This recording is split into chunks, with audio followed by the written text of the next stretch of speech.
Hello, welcome to How's the Market, Pensacola. It is April 20th, 2020. We're still here in the middle of the coronavirus, so I'm going to do something I normally don't do. I normally don't go straight to my screen to show a slide before I start all the data, but we're going to do that today because I think there's some extra information that we need to share. So let's go down the screen. So I was sharing this screen a lot over the weekend. I want to kind of point it out here at the beginning of the show. It looks like unemployment is going to play a huge factor in our prices right now. All right. But look at this. This is what the experts are now projecting as far as pre-crisis levels. If you look at the Great Depression, it took 12 years to get that done. You see that red line. The recession started in 2006 to 2016. That was 9 years. COVID, they're thinking is going to go down fast and up fast. So that we should be back to pre-crisis level in less than 2 years. Is that going to play a factor in real estate? Yes. If we look at the macro level, it absolutely will, because jobs, employment are what lending standards are based off of. So will we play a factor there? Yes, it will. Will we have to do a little more due diligence? Could mortgages get slightly more difficult? Yeah, I think they may get a little tighter. They may actually get a little tighter, and that's okay. There's nothing wrong with that. What we need to pay attention to is as long as we do get back to work, we're not going to have an issue. And as you'll see, even from our two counties, I've been preaching since before Halloween, we have an inventory crisis. That inventory crisis is only getting worse. I saw some data that come out today talking about the 150 to 200,000 across the country, that the amount of solds last month, March, dropped drastically in that price point. And as I read through it, it was an article saying, it dropped 40%. And what they were trying to get you to do is read the article because they wanted you to think that prices dropped 40%. They did not. It was the amount of solds that dropped 40% year over year.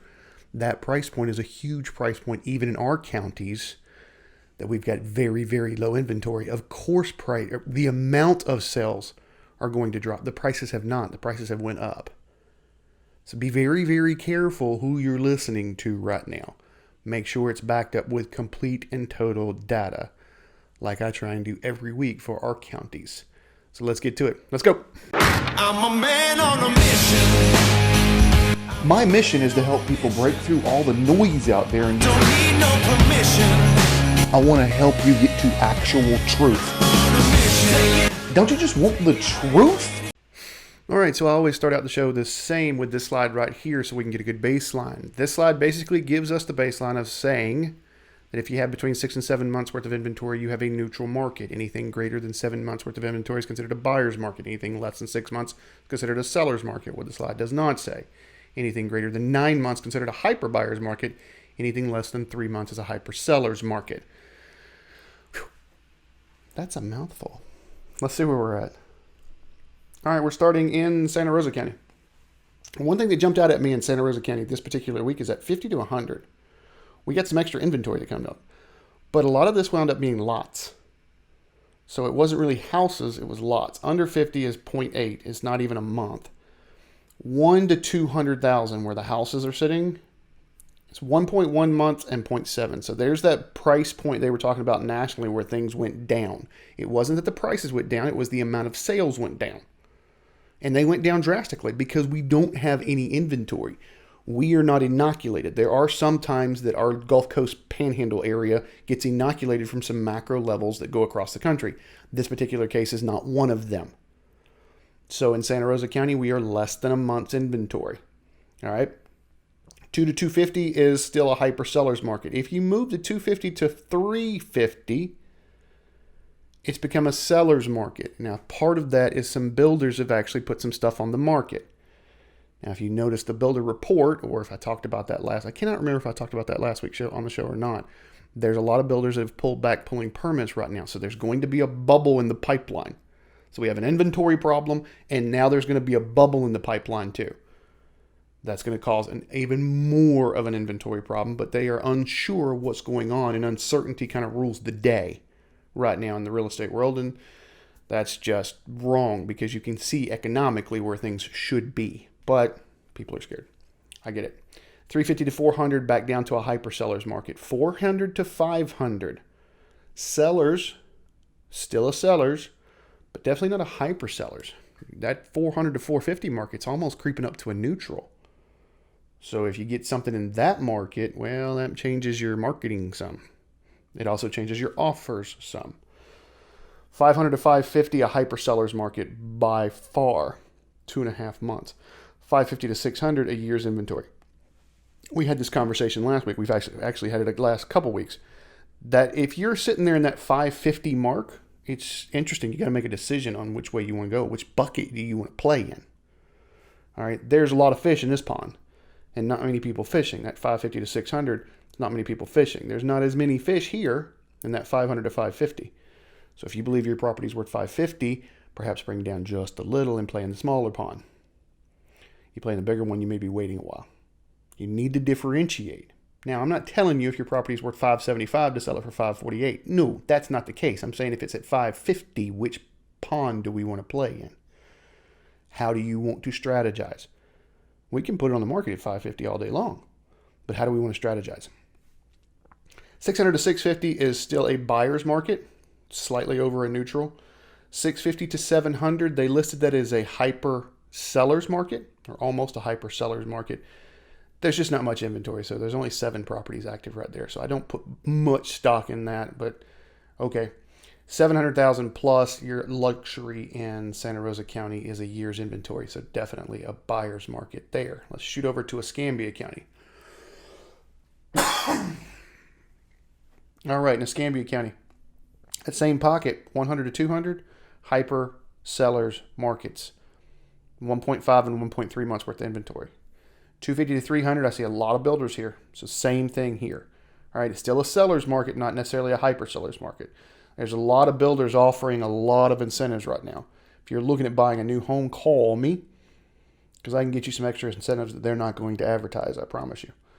Because they don't want to have to spend the money, but since they advertise it to us, I can get it for you. Excuse me. 300 to 350, it says hyper sellers because it's under 3 months, so you're right there. 350 to 400, sellers market. See how we're kind of zigzagging back and forth? 4 to 450 is a hyper sellers, 450 to 500 is a sellers. But here's that pocket again. You got a sellers to a buyers, or hyper buyers. So in Santa Rosa County, it was 550. In Escambia County, it's 500. 500 is where that, what do we need to do to differentiate you? What does your offer need to look like if you're buying in one of these areas? All right, 550 to 600, almost a year's inventory, so definitely a hyper buyer's market. 600 to 650, kind of like in Santa Rosa County where you had that little pocket. There's only 11 properties here, but they put it as a buyer or a seller's market. 650 to 700, a buyer's market, and 700 plus, which I have a couple of these listed right now. Definitely a hyper buyer's market in there. Sorry, I got a cough this evening. So I do. So that's our numbers right now. That's where we look. Things are looking a little different. I'm wondering. I know the schools are now out for the year. They're all going to do that in Google Classroom for the year. That could change this week. I mean, who knows?